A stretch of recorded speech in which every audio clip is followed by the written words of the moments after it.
Mesdames, Messieurs, bonjour. À l'instar de leurs coreligionnaires du monde entier, les chrétiens de Côte d'Ivoire ont commémoré la Pâque le dimanche 31 mars 2024.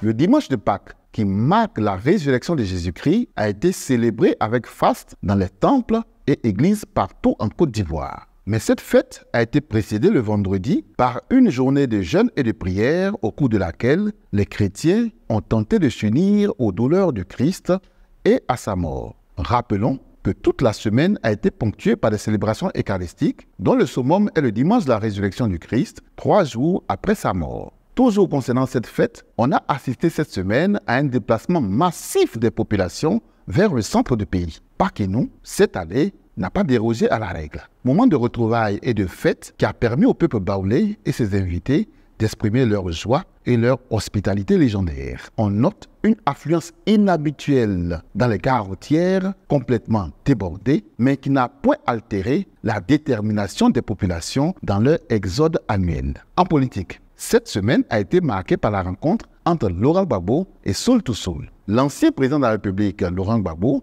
a reçu en audience mardi Souleymane Kramaraté, alias Saul Toussoul, un fidèle à Guillaume Soro, l'ancien président de l'Assemblée nationale, actuellement en exil. Restons en politique. La Commission électorale indépendante, CEI, a annoncé mercredi une mission pour actualiser la cartographie électorale qui se tiendra en Côte d'Ivoire du 1er au 30 avril 2024. Pour participer à la séance de travail, la CEI recommande aux autorités administratives, préfets et sous-préfets, aux chefs des partis et groupements politiques, aux élus locaux et aux chefs de communauté de prendre toutes les dispositions pour participer aux séances de travail avec les cartographes dans leurs différentes régions. En sport, les champions d'Afrique, les éléphants de Côte d'Ivoire, ont battu l'équipe de l'Uruguay sur un score de 2-1 lors d'un match amical qui s'est joué mardi à Lens, en France. Pour leur deuxième sortie, après la Coupe d'Afrique des Nations, on peut dire que les éléphants de Côte d'Ivoire se sont fait respecter. CAN 2025. Voici les 4 équipes qualifiées à l'issue de la manche aller et retour du tour préliminaire des éliminatoires. Il s'agit de l'Eswatini, du Libéria, du Soudan du Sud et du Tchad. Ces 4 nations ont validé leur ticket pour le match de poule des éliminatoires de la CAN 2025. À l'international, Bassirou Diomaye Faye est le 5e président de la République du Sénégal. Il a remporté les élections du dimanche 24 mars au premier tour avec un peu plus de 53% des suffrages exprimés. Avant la proclamation officielle des résultats, il a reçu les félicitations de son concurrent Amadou Ba et du président sortant Macky Sall. De nombreux leaders en Afrique et dans le monde entier lui ont également exprimé leurs félicitations. Au Togo,